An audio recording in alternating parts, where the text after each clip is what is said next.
ఇది NIA release చేసిన press release. NIA press రిలీజ్ని ఇప్పుడు మీరు ఆర్టీవీ స్క్రీన్ పైన చూస్తున్నారు. ఈ ఇద్దరు ఉగ్రవాదులను పట్టుకున్నామని, వీరు స్లీపర్ సెల్స్గా ఉన్నారు అని ఎన్ఐఏ ప్రెస్ రిలీజ్ ఇది. NIA arrests 2 absconders in ISIS Pune sleeper module case from Mumbai airport. Mumbai ఎయిర్పోర్ట్లో వీళ్ళిద్దరిని అదుపులోకి తీసుకున్నారు. మే 17వ తారీఖు కొద్దిసేపటి క్రితమే వీళ్ళిద్దరిని అదుపులోకి తీసుకున్నారు.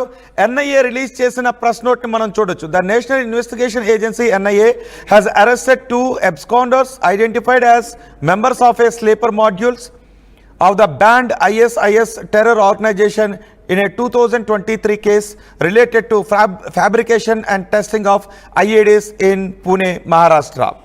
వీళ్ళిద్దరిని కూడా అదుపులోకి తీసుకున్నారు. వాళ్ళిద్దరి పేర్లు అబ్దుల్లా ఫయాజ్ షేక్, మరొకరి పేరు తల్హీ లియాఖత్ ఖాన్.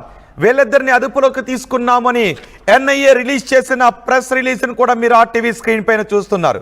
ఈ ఇద్దరు ఉగ్రవాదులు 2023లో ఏం చేశారో తెలుసా? పూణేలో బాంబులను తయారు చేస్తున్నారు.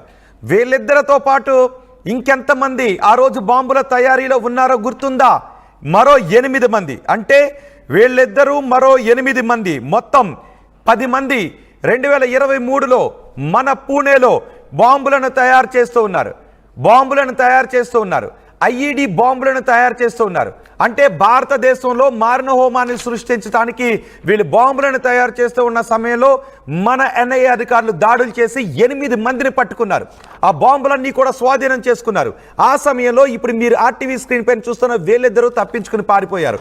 8 మందిని అరెస్ట్ చేసి ఇప్పుడు వాళ్ళు సెల్లోనే ఉన్నారు. ఛార్జ్ షీట్ కూడా వాళ్ళ దగ్గర వాళ్ళపైన ఫైల్ అయింది. వాళ్ళందరూ ఇప్పుడు జైల్లోనే ఉన్నారు. వాళ్ళిద్దరూ ఆ 8 మంది ఇచ్చిన సమాచారం ఆధారంగా ఈ ఇద్దరిపై కూడా కేసులు నమోదయ్యాయి. వీళ్ళిద్దరిపై కూడా ఛార్జ్ షీట్ దాఖలు చేశారు. కానీ వీళ్ళిద్దరు ఎక్కడికి వెళ్ళిపోయారో తెలుసా? ఇండోనేషియాకు పారిపోయారు. ఇండోనేషియా జకార్తాలో 2023 నుంచి ఇప్పటి వరకు తలదాచుకున్నారు. ఇప్పుడు మరి ముంబైకి ఎందుకు వచ్చారు? ఒక పక్క పెహల్గామ్ దాడి జరిగింది, మరో పక్క ఈరోజు ముంబై ఎయిర్పోర్ట్ని, ముంబైలో తాజ్ మహల్ ప్యాలెస్ హోటల్ని 2008లో తాజ్ మహల్ ప్యాలెస్ హోటల్లో ఎలాంటి మారణ హోమాన్ని సృష్టించారో మీకు గుర్తుంది కదా. ఆ హోటల్లో మరో అలాంటి మారణ హోమాన్ని సృష్టించాలని అనుకుంటూ ఉన్నారు. అందుకు సంబంధించి ఒక మెయిల్ కూడా వచ్చింది. ఆ మెయిల్ రావడం, పోలీసులు తనిఖీలు చేయడం, వీళ్ళిద్దరూ ఇప్పుడు పట్టుబడడం. ఏం జరగబోతోంది? పెహల్గామ్ దాడి తర్వాత పాకిస్తాన్ని మనం సగం కొట్టాం. అటు పాకిస్తాన్లో ఉన్న ఉగ్రముఖులు హాఫీజ్ సయీద్ లాంటి వాళ్ళు చెబుతూ ఉన్నారు, మేము భారత్లో రక్తపాతాన్ని సృష్టిస్తామని చెబుతూ ఉన్నారు, భారత్పై మేము దాడి చేస్తామని చెబుతూ ఉన్నారు. సో ఈ నేపథ్యంలో ఈ ఐఎస్ఐఎస్ స్లీపర్ సెల్స్ ఎందుకు వచ్చారు? వీళ్ళు మిగిలినటువంటి స్లీపర్ సెల్స్ని, భారతదేశంలో ఇప్పటికే చాలామంది స్లీపర్ సెల్స్ ఉన్నారు, వాళ్ళని యాక్టివేట్ చేయడానికి వచ్చారు అనే విషయంపై పెద్ద ఎత్తున చర్చ జరుగుతుంది. వీళ్ళిద్దరినీ కూడా పోలీసులు ఇప్పుడు పట్టుకున్నారు. హఫీజ్ సయీద్, మసూద్ అజార్, వీళ్ళిద్దరూ కూడా మనకు గుర్తున్నారుగా. హఫీజ్ సయీద్ భారతదేశంలో రక్తపాతాన్ని సృష్టిస్తాను అన్నాడు, లష్కరే తోయిబా సంస్థ నడుపుతున్నాడు. మసూద్ అజార్ 1999లో మన ఫ్లైట్ను హైజాక్ చేసి తప్పించుకుని పారిపోయాడు. ఆ తర్వాత మన పార్లమెంటుపై దాడి చేశాడు, ఎన్నో దాడులకు సూత్రధారి. ఆ తర్వాత పార్లమెంటుపై దాడి చేసిన అఫ్జల్ గురిని మనం పట్టుకున్నాం, ఉరి తీసాం. ఇప్పుడు అఫ్జల్ గురు ఉరి తీతకు ప్రతీకారం తీర్చుకుంటాము అంటూ మనకు మెయిల్ వచ్చింది.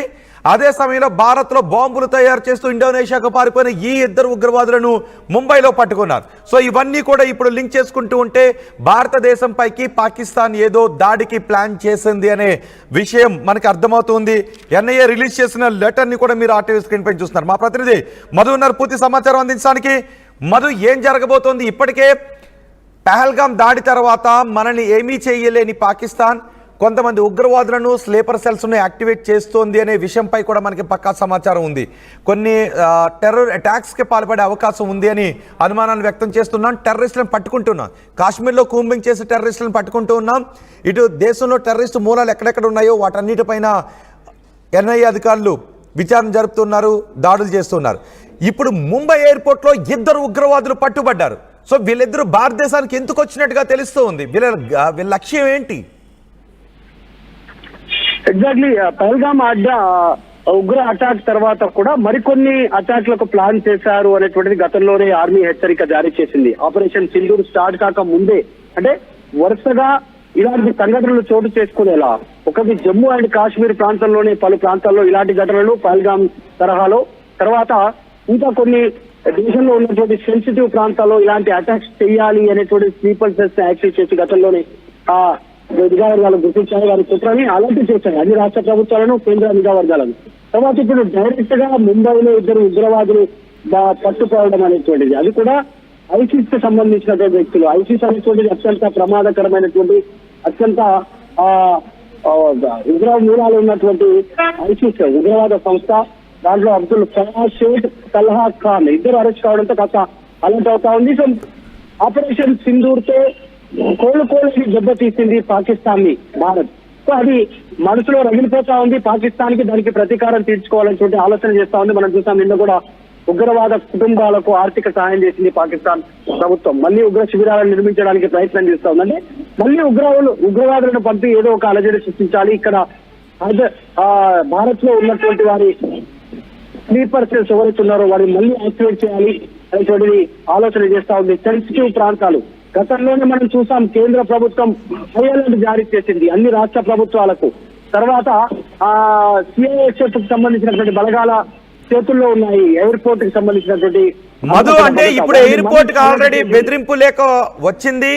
ముంబై ఎయిర్పోర్ట్ ను, తాజ్ మహల్ ప్యాలెస్ హోటల్ ను పేల్చేస్తామంటూ ఆ బెదిరింపులకు ఈ ఉగ్రవాదుల రాకకు ఏదైనా లింక్ ఉండే అవకాశం ఉంటుందా?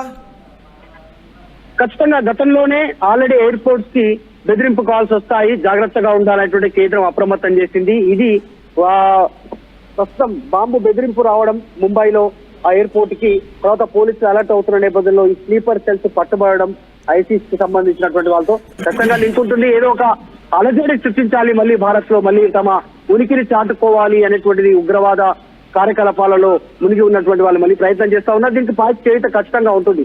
కాస్త భారత్ హై అలర్ట్ అయింది. ఇప్పటికే భారత ప్రభుత్వం అన్ని ఎయిర్పోర్ట్లలో హై అలర్ట్ జారీ చేసింది. సిఐఎస్ఎఫ్ జవాన్లను పూర్తి స్థాయిలో వారికి అప్పచెప్పింది. భద్రత విషయంలో అన్ని రాష్ట్ర ప్రభుత్వాలతో ఎప్పటికప్పుడు సమాచారం సేకరిస్తా ఉన్నారు, సమాచారం చేరవేస్తా ఉన్నారు. కేంద్ర ప్రభుత్వం అలర్ట్ చేస్తా ఉంది. దీంతో మరొకసారి హై టెన్షన్ వాతావరణం నెలకొంది ఇద్దరు ఉగ్రవాదులు దొరకడంతో. రైట్ మధు, ముంబైలో ఇద్దరు ఉగ్రవాదులు పట్టుబడ్డారు. ఎన్ఐఏ ఎయిర్పోర్ట్ లో ఇద్దరు ఉగ్రవాదులను అదుపులోకి తీసుకున్నారు. ఒక సమయంలో ముంబై ఎయిర్పోర్ట్ ని, తాజ్ మహల్ ప్యాలెస్ హోటల్ని లేపేస్తామంటూ, పేల్చేస్తామంటూ మెయిల్ వచ్చింది. ఆ సమయంలో మొత్తం ఎయిర్పోర్ట్లో తనిఖీలు జరుగుతున్నాయి. అదే సమయంలో ఎన్ఐఏ 2023 నుంచి వెతుకుతున్న ఐఎస్ఐఎస్ ప్రతినిధులు, ఐఎస్ఐఎస్ ఉగ్రవాదులు, ఇప్పుడు మీరు ఆర్టీవీ స్క్రీన్ పైన చూస్తున్న వీళ్ళు ముంబై ఎయిర్పోర్ట్లో కనబడ్డారు.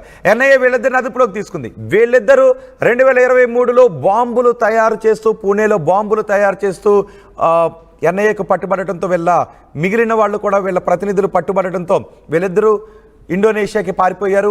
ఇప్పుడు ఇండోనేషియా నుంచి ఎందుకు ముంబైకి వచ్చారు అనే విషయంపై అనుమానాలు వ్యక్తమవుతున్నాయి. వీళ్ళు ఎవరిని కలవబోతున్నారు, ఏ స్లీపర్ సెల్స్కి ఎటువంటి ఆదేశాలు జారీ చేశారు వీళ్ళిద్దరూ అనే విషయంపై ఇప్పుడు ఆందోళన వ్యక్తమవుతుంది. ఇద్దరిని కూడా అదుపులోకి తీసుకున్నారు. మా ప్రతినిధి రామ్దాస్ దగ్గర ఒక కీలక సమాచారం ఉంది.